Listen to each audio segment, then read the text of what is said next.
ನಮಸ್ಕಾರ. ಮಧ್ಯಾಹ್ನ ಅಗ್ರ ವಾರ್ತೆಗೆ ಸ್ವಾಗತ. ನಾನು ಪೃಥ್ವಿರಾಜ್ ಹಾರನಹಳ್ಳಿ. ಬೆಂಗಳೂರಿನಲ್ಲಿ ಮತ್ತೊಂದು ಕಟ್ಟಡ ಕುಸಿಯುವ ಆತಂಕ ಎದುರಾಗಿದೆ. ನಾಗರಬಾವಿಯಲ್ಲಿ 2 ಅಂತಸ್ತಿನ ಕಟ್ಟಡ ಬೀಳುವಂತ ಆತಂಕ ಎದುರಾಗಿರುವಂತದ್ದು. ಬೆಂಗಳೂರಿನಲ್ಲಿ ಸರಣಿ ಕಟ್ಟಡ ಬೀಳುವಂತ ಆತಂಕಗಳನ್ನ ಗಮನಿಸ್ತಾನೆ ಇದ್ದೀರಾ. ಒಂದಂತೂ ಕಟ್ಟಡ ಕುಸಿತ ಆಗೋಗಿತ್ತು, ಮತ್ತೊಂದು ಒಟ್ಟು ಒಂದು 2 ಕಟ್ಟಡ ಕುಸಿತ ಆಗಿತ್ತು. ಇನ್ನೊಂದು ಮೊನ್ನೆ ಅಷ್ಟೇ ನೋಡಿದ್ವಿ, ಅದು ಕೂಡ ರಾಜ್ಯ ಕಾಲುವೆ ಪಕ್ಕದಲ್ಲೇ ಕಟ್ಟಿದ್ದಂಥ ಹಿನ್ನೆಲೆಯಲ್ಲಿ ಬೆರುಕು ಬಿಟ್ಟಿತ್ತು. ಅಲ್ಲಿದ್ದಂಥ ಮನೆಯವರನ್ನ ಕೂಡ ಖಾಲಿ ಮಾಡಿಸಲಾಗಿತ್ತು. ಈಗ ಮತ್ತೊಂದು ಅದೇ ರೀತಿಯಾದಂಥ ಪ್ರಕರಣ ಬೀಳುವ ಆತಂಕ ಎದುರಾಗಿದೆ. ಕಟ್ಟಡ ಬೀಳುವ ಆತಂಕ. ರಾಜ್ಯ ಕಾಲುವೆ ಒತ್ತುವರಿಯನ್ನು ಮಾಡಿ ಕಟ್ಟಿದ್ದಂಥ ಕಟ್ಟಡ ಅದು ಅಂತ ತಿಳಿದು ಬಂದಿದೆ. ಕಾಲುವೆಯ ತಡೆಗೋಡೆಯ ಮೇಲೆ ಕಟ್ಟಿದ್ದಂಥ 2 ಅಂತಸ್ತಿನ ಕಟ್ಟಡ ರಾಜ್ಯ ಕಾಲುವೆ ಒತ್ತುವರಿಯನ್ನು ಮಾಡಿ ಕಟ್ಟಡವನ್ನ ನಿರ್ಮಾಣ ಮಾಡಲಾಗಿತ್ತು. 10 ವರ್ಷದ ಹಿಂದೆ ನಿರ್ಮಾಣವಾಗಿದ್ದಂಥ ಕಟ್ಟಡ ಕಾಲುವೆ ನೀರಿನ ಒತ್ತಡ ಹೆಚ್ಚಾಗಿ ಕುಸಿದಿರುವಂಥದ್ದು. ಕಾಂಪೌಂಡ್ ಕುಸಿದಿದೆ. ಅದರ ದೃಶ್ಯಾವಳಿಗಳು ಲಭ್ಯವಾಗಿದೆ, ನಿಮಗೆ ತೋರಿಸ್ತಾ ಇದ್ವಿ. ದೃಶ್ಯಾವಳಿಗಳಲ್ಲಿ ಒತ್ತುವರಿಯನ್ನ ಮಾಡಿಕೊಂಡು ಕಟ್ಟಿದ್ರೆ ಏನಾಗುತ್ತೆ ಅನ್ನೋದಕ್ಕೆ ಇದೊಂದು ಸ್ಪಷ್ಟ ಉದಾಹರಣೆ. ಬೆಂಗಳೂರಿನಲ್ಲಿ ಸಾಕಷ್ಟು ಕಡೆ ಇದೆ ಇದೇ ರೀತಿಯಾಗಿ ಒತ್ತುವರಿ ಮಾಡಿಕೊಂಡು ಕಟ್ಟಲಾಗಿರುವಂಥ ಕಟ್ಟಡಗಳು. ಇನ್ನು ಯಾವ್ಯಾವ ಈ ರೀತಿಯಾದಂಥ ಒಂದು ಭೀತಿಯನ್ನ ಆತಂಕವನ್ನ ಎದುರಿಸ್ತಾ ಗೊತ್ತಿಲ್ಲ. ಈಗ ಒಂದೊಂದೇ ಪ್ರಕರಣಗಳು ಅದು ಕುಸಿಯುವ ಹಂತಕ್ಕೆ ಹೋಗಿರುವಂಥ ಸಂದರ್ಭದಲ್ಲಿ ಗೊತ್ತಾಗ್ತಾ ಇರುವಂಥದ್ದು. ರಾಜ್ಯ ಕಾಲುವೆಯನ್ನ ಒತ್ತುವರಿ ಮಾಡ್ಕೊಂಡು ಕಟ್ಟಲಾಗಿದ್ದಂಥ ಕಟ್ಟಡ ನಿಮಗೆ ತೋರಿಸ್ತಾ ಇದ್ವಿ ದೃಶ್ಯಾವಳಿಗಳಲ್ಲಿ, ನೀವು ಕೂಡ ಗಮನಿಸ್ತಾ ಇದ್ದೀರಾ. ಅಲ್ಲಿ ಕಾಲುವೆ ನೀರಿನ ಒತ್ತಡ ಹೆಚ್ಚಾಗಿ ಕಾಂಪೌಂಡ್ ಕುಸಿತ ಆಗಿರುವಂಥದ್ದು. 10 ವರ್ಷದ ಹಿಂದೆ ನಿರ್ಮಾಣವಾಗಿದ್ದಂಥ ಒಂದು ಕಟ್ಟಡ ಅದು. ರಾಜ್ಯ ಕಾಲುವೆ ಒತ್ತುವರಿಯನ್ನು ಮಾಡಿ ಕಟ್ಟಡವನ್ನು ನಿರ್ಮಾಣ ಮಾಡಲಾಗಿತ್ತು.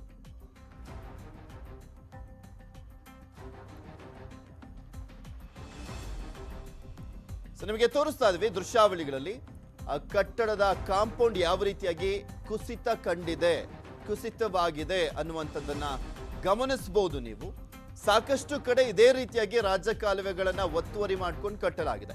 ಇದೆಲ್ಲದ್ರ ಬಗ್ಗೆನೂ ಕೂಡ ಕಂಪ್ಲೀಟ್ ಆದಂತ ಡೀಟೇಲ್ಸ್ ಅನ್ನ ನೀಡ್ತಾರೆ ನಮ್ಮ ಪ್ರತಿನಿಧಿ ಶರಣು ಹಂಪಿ. ಸ್ಥಳದಿಂದ ನೇರ ಸಂಪರ್ಕದಲ್ಲಿ ಜಾಯ್ನ್ ಆಗ್ತಾ ಇದ್ದಾರೆ.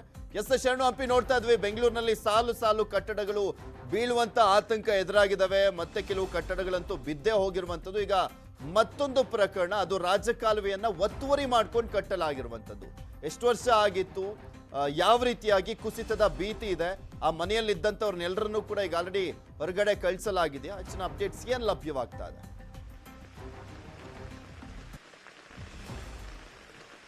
ಪೃಥ್ವಿರಾಜ್, ಬೆಂಗಳೂರಿನಲ್ಲಿ ಒಂದು ಸಣ್ಣ ಮಳೆ ಬಂತಂದ್ರೆ ಯಾವ ರೀತಿ ಅನಾಹುತ ಆಗುತ್ತೆ ಅನ್ನೋದು ಎಲ್ರಿಗೂ ಕೂಡ ಗೊತ್ತಿರೋ ವಿಚಾರ. ಈಗ ಬಿಲ್ಡಿಂಗ್ಗಳು, ಮೊದಲ ಮಾಡಿ, 2ನೇ ಮಾಡಿ, 3ನೇ ಮಾಡಿ, ಹೀಗೆ ಬಹುಮಾಡಿ ಕಟ್ಟಡಗಳು ಕೂಡ ಈಗ ನೆರಳುರುಳುತ್ತವೆ. ಅದಕ್ಕೆ ಕಾರಣ ಏನಂದ್ರೆ ಸರಿಯಾಗಿ ಬಿಲ್ಡಿಂಗ್ಗಳನ್ನ ಕಟ್ಟದೇ ಇರೋದು ಮತ್ತು ಅನಾಹುತ, ಮಳೆ, ಪ್ರಕೃತಿ ವಿಕೋಪಕ್ಕೆ ಯಾರೂ ಕೂಡ ಅದಕ್ಕೆ ಮುಂದಾಗೋದಿಲ್ಲ. ಆ ರೀತಿಯಾದಂತಹ ಅನಾಹುತಗಳು ಆಗ್ತಾ ಇದಾವೆ. ಈಗ ಮತ್ತೊಂದು ಆ ಸರತಿಯ ಸಾಲಿನಲ್ಲಿ ಆತಂಕ ಮೂಡಿ ಬರ್ತಾ ಇರೋದು ನಾವೀಗ ತೋರಿಸ್ತಾ ಇದ್ದೀವಿ. ಬೆಂಗಳೂರಿನ ನಾಗರಬಾವಿಯಲ್ಲಿರುವಂತಹ 2 ಹಂತದ ಕಟ್ಟಡ ಇದು, ಬಹುಮಹಡಿ ಕಟ್ಟಡ ಇದು. ಈ ಕಟ್ಟಡದಲ್ಲಿ 4ಕ್ಕೂ ಹೆಚ್ಚು ಮನೆಗಳ ನಿವಾಸಿಗಳಿದ್ದಾರೆ. ಕುಟುಂಬ ಇನ್ನೂ ಕೂಡ ವಾಸ ಮಾಡ್ತಾ ಇದ್ದಾರೆ. ಕೆಳಭಾಗದಲ್ಲಿ ಅಂದ್ರೆ ಇದು ನೀರಿನ ಕಾಲುವೆ, ನೀರ್ಗಾಲುವೆ ಅಂತ ಹೇಳಿ, ಇದು ರಾಜ ಕಾಲುವೆ ಅಲ್ಲ ಅಂತ ಅನ್ಸುತ್ತೆ. ಯಾಕಂದ್ರೆ ಮಳೆ ನೀರು ಹೋಗ್ಲಿಕ್ಕೆ ಮತ್ತು ಚರಂಡಿ ನೀರು ಹೋಗ್ಲಿಕ್ಕೆ ಅಷ್ಟು ಮಾತ್ರ ಮಾಡಿರೋದು. ಇದು ರಾಜ ಕಾಲುವೆ ಅಲ್ಲ ಅಂತ ಹೇಳಿ ಸ್ಥಳೀಯರು ಹೇಳ್ತಾ ಇದ್ದಾರೆ. ಆ ಕಾಲುವೆಯ ಪಕ್ಕದಲ್ಲಿ ತಡೆಗೋಡೆ ಏನಿದೆ, ಆ ತಡೆಗೋಡೆ ಸಂಪೂರ್ಣವಾಗಿ ಹಾನಿ ಆಗ್ತಿರುವಂತ ದೃಶ್ಯಗಳು ಕಂಡು ಬರ್ತಾ ಇದೆ. ಕಳೆದ 9 ವರ್ಷದ ಹಿಂದೆ ಈ ಕಟ್ಟಡದ ಮಾಲೀಕ ಕೃಷ್ಣ ಅನ್ನೋರು ಖರೀದಿ ಮಾಡ್ತಾರೆ. 13 ವರ್ಷದ ಹಿಂದಿನ ಇರುವಂತ ಕಟ್ಟಡ, ತುಂಬಾ ಹಳೆಯ ಕಟ್ಟಡವೇನಲ್ಲ. ಆದ್ರೆ ಆ ಕಟ್ಟಡದ ಹಿಂಭಾಗದಲ್ಲಿ ಕಾಲುವೆಗೆ ಅಂಟಿಕೊಂಡೇ ಕಟ್ಟಿರೋದ್ರ ಬಗ್ಗೆ ಈಗ ಸಾಕಷ್ಟು ಚರ್ಚೆ ಆಗ್ತಾ ಇರೋದು ಮತ್ತು ಅನಾಹುತ ಕೂಡ ಇದರಿಂದನೇ ಆಗ್ತಾ ಇದೆ ಅಂತ. ಈಗಾಗಲೇ ಆ ತಡೆಗೋಡೆ ಏನಿದೆ, ತಡೆಗೋಡೆ ಎಲ್ಲ ಕೂಡ ಒಂದೊಂದಾಗಿ ಕಟ್ಟಡದಲ್ಲಿರುವಂತಹ ಕಲ್ಲುಗಳು ಬಿದ್ದಿರೋ ದೃಶ್ಯಗಳು ಕೂಡ ಕಂಡು ಬರ್ತಾ ಇದೆ. ಆಲ್ಮೋಸ್ಟ್ 100 ಮೀಟರ್ ವರೆಗೆ ಶಿಥಿಲಾವಸ್ಥೆ ಕಂಡು ಬರ್ತಾ ಇದೆ. ಆ ಹೊಸದ ಇರುವಂತ ಕಟ್ಟಡ ಏನಿದೆ, ಮನೆ ನಿರ್ಮಾಣ ಮಾಡಿದ್ದಾರೆ, ಅದು ಅದರ ಜೊತೆಗೆ ಅಂಟಿಕೊಂಡಿರೋದೇ ಈಗ ಪ್ರಾಬ್ಲಮ್ ಆಗ್ತಾ ಇರೋದು. ಯಾಕಂದ್ರೆ ಬುನಾದಿ ಲೆವೆಲ್ ಅಲ್ಲಿ ಈ ಕಟ್ಟಡ, ಇಲ್ಲಿರುವಂತ ತಡೆಗೋಡೆ ಏನಾದ್ರೂ ಹೊರಗಡೆ ಹೋಗ್ತಾ ಹೋದ್ರೆ ಸಾಕಷ್ಟು ರೀತಿಯಾದಂತ ತೊಂದರೆಗಳಾಗ್ತದೆ. ಈಗಿರುವಂತ ಜನರು ಕೂಡ, ಈ ಕುಟುಂಬದ ಸದಸ್ಯರೆಲ್ಲರೂ ಕೂಡ BBMPಗೆ ಮಾಹಿತಿಯನ್ನು ಕೂಡ ಕೊಟ್ಟಿದ್ದಾರೆ. BBMP ಅವರು ಕೂಡ ಬಂದು ನಾವು ಪರಿಶೀಲನೆ ಮಾಡ್ತೀವಿ ಅಂತೇಳಿ ಒಂದ್ಸರಿ ವಿಸಿಟ್ ಮಾಡಿ ಹೋಗಿದ್ದಾರೆ. ಆದ್ರೆ ಈ ರೀತಿಯಾಗಿ ಈಗಲೂ ಕೂಡ ಪೃಥ್ವಿರಾಜ್ ಮಳೆ ಬರ್ತಾ ಇದೆ. ಇಂಥ ಆತಂಕದಲ್ಲೂ ಕೂಡ ಜನರು ವಾಸ ಮಾಡ್ತಾ ಇದ್ದಾರೆ. ಯಾಕಂದ್ರೆ ಅವರು ಇಮಿಡಿಯೇಟ್ ಆಗಿ ಹೋಗ್ಬೇಕಂದ್ರೆ ಗೊತ್ತಾಗ್ತಲ್ಲ. ಕಳೆದ 2 ದಿನದ ಹಿಂದೆ ಈ ಕಟ್ಟಡದಲ್ಲಿ ಈ ರೀತಿಯಾಗಿ ತಡೆಗೋಡೆ ಏನಿದೆ ಕಾಲುವೆ ತಡೆಗೋಡೆ ಏನಿದೆ ಅದು ಬಿದ್ದಿರೋದು ಮಾಹಿತಿ ಗೊತ್ತಾಗಿದೆ. ಸೊ BBMP ಅವರು ಇನ್ನೂ ಬರಬೇಕಾಗಿದೆ. ಸೊ ಇಲ್ಲಿ ಆಗ್ತಿರುವಂತ ಮಳೆ ಅನಾಹುತ ನೋಡ್ತಾ ಇದ್ರೆ ಮತ್ತೆ ಇನ್ನೇನಾಗುತ್ತೆ ಅನ್ನುವಂತ ಭಯನೂ ಕೂಡ ಕುಟುಂಬದ ಸದಸ್ಯರನ್ನ ಕಾಡ್ತಾ ಇದೆ. ಸದ್ಯಕ್ಕೆ ಈ 2 ಮಹಡಿಯ ಕಟ್ಟಡದಲ್ಲಿ ಒಂದು 15ಕ್ಕೂ ಹೆಚ್ಚು ಜನ ವಾಸ ಮಾಡ್ತಾ ಇದ್ದಾರೆ. 3 ಕುಟುಂಬಕ್ಕೂ ಹೆಚ್ಚು ಜನ ವಾಸ ಮಾಡ್ತಾ ಇದ್ದಾರೆ. ಅವರೆಲ್ಲರೂ ಕಟ್ಟಡಗಳು ಈ ರೀತಿಯಾಗಿ ಕುಸಿಯುವಂತ ಆತಂಕದಿಲ್ಲ ಇದ್ದಂತ ಸಂದರ್ಭದಲ್ಲೇ ಗೊತ್ತಾಗೋದು ಅದಕ್ಕೆ ಎಷ್ಟಕ್ಕೆ ಪರ್ಮಿಷನ್ ಸಿಕ್ಕಿತ್ತು, ಅದಾದ್ಮೇಲೆ ಎಕ್ಸ್ಟ್ರಾ ಕಟ್ಟಿರುವಂತದ್ದು, ಇದೆಲ್ಲ ಫ್ಲೋರ್ಗಳು ಕೂಡ BBMP ಅಧಿಕಾರಿಗಳು ಮಾಹಿತಿಯನ್ನ ಪಡ್ಕೊಂಡಂತ ಸಂದರ್ಭದಲ್ಲೇ ಗೊತ್ತಾಗಿರುವಂತದ್ದು. ಇದ್ರ ಬಗ್ಗೆ ಆ ರೀತಿಯಾದಂತ ಮಾಹಿತಿ ಏನಾದ್ರೂ ಲಭ್ಯವಾಗಿದೆಯಾ?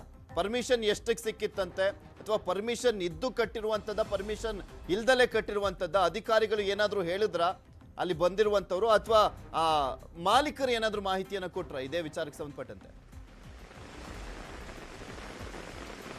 ಪೃಥ್ವಿರಾಜ್, ಸಹಜವಾಗಿ ಇಲ್ಲಿ ಬಹಳ ಪ್ರಮುಖವಾಗಿ ಕಂಡು ಬಂದಿರೋದು 2 ಮಹಡಿಗೆ ಪರ್ಮಿಷನ್ ತಗೊಂಡಿದ್ದಾರೆ. ಅದು ನೀಟಾಗಿ ಕಾಣ್ತಾ ಇದೆ. ಮೇಲ್ಭಾಗದಲ್ಲಿ ಒಂದು ರೂಮ್ ರೀತಿಯಾಗಿ ಕಟ್ಕೊಂಡಿದ್ದಾರೆ. ಅದು ಪರ್ಮಿಷನ್ ಇದೆಯಲ್ಲ ಅನ್ನೋದ್ರ ಬಗ್ಗೆ ಇನ್ನು ಸ್ಪಷ್ಟತೆ ಸಿಗಬೇಕು. ಆದರೆ ಯಾವುದೇ ರಾಜಕಾಲುವೆ ಆಗಲಿ ಅಥವಾ ಕಾಲುವೆಗಳ ಪಕ್ಕದಲ್ಲಿ ತಡೆಗೋಡೆ ಏನಿರುತ್ತೆ ಅದಕ್ಕೆ ಅಂಟಿಕೊಂಡೇ ಕಟ್ಟುವಂತಿಲ್ಲ. ಆದರೆ ಈ ಸಾಲಿನಲ್ಲಿ ಬರ್ತಿರುವಂಥ ಮನೆಗಳನ್ನು ನೋಡ್ತಾ ಹೋದ್ರೆ ಎಲ್ಲವೂ ಕೂಡ ಅಂಟಿಕೊಂಡೇ ಮನೆಗಳನ್ನು ಕಟ್ಟಿಸಿದ್ದಾರೆ. ಸೊ ಇದು ಕೂಡ ಒಂದು ರೀತಿಯಾಗಿ ಅಕ್ರಮ ಅಂತ ಆಗತ್ತೆ. ಯಾಕಂದ್ರೆ ಅದಕ್ಕೆ ಅಟ್ಲೀಸ್ಟ್ ಇಷ್ಟು ಗ್ಯಾಪ್ ಅನ್ನಾದ್ರೂ ಕೊಡಬೇಕಾಗತ್ತೆ. ಒಂದು ವೇಳೆ ತಡೆಗೋಡೆಗೆ ಏನಾದರೂ ಹಾನಿ ಆದರೆ ಪಕ್ಕದಲ್ಲಿ ನಿರ್ಮಿಸಿರುವಂಥ ಕಟ್ಟಡಕ್ಕೂ ಕೂಡ ಸಾಕಷ್ಟು ರೀತಿಯಾದಂಥ ತೊಂದರೆ ಆಗುತ್ತೆ. ಅದೇ ರೀತಿಯಾದಂಥ ತೊಂದರೆ ಈಗ ಇಲ್ಲಿ ಕಂಡು ಬರ್ತಾ ಇರೋದು. ಈಗಾಗಲೇ ಇಲ್ಲೂ ಕೂಡ ನೋಡ್ತಾ ಹೋದ್ರೆ ಒಂದೊಂದಾಗಿ ಏನು ಕಲ್ಲುಗಳು ಬೀಳ್ತಾ ಇರುತ್ತೆ ಆಲ್ರೆಡಿ. ಒಳಗಡೆ ಇರೋದು ಸಿಮೆಂಟ್ ಎಲ್ಲೂ ಕೂಡ ಕಂಡು ಬರ್ತಾ ಇಲ್ಲ. ಯಾಕಂದ್ರೆ ಇದು ಕಟ್ಟಿರುವಂತ ಕಟ್ಟಡ ಏನಿದೆ ತುಂಬಾ ಹಳೆಯ ಕಟ್ಟಡ. ಆದ್ರೆ ಮನೆ ನಿರ್ಮಾಣ ಏನಿದೆ ಅದು ತುಂಬಾ ಹಳೆಯದೇನಲ್ಲ, 13 ವರ್ಷದ ಹಿಂದೆ ಕಟ್ಟಿರುವಂತ ಕಟ್ಟಡ. ಪೃಥ್ವಿರಾಜ್. ಓಕೆ, ಥ್ಯಾಂಕ್ ಯು ಶರಣು ಹಂಪಿ. ನಿಮ್ಮೆಲ್ಲ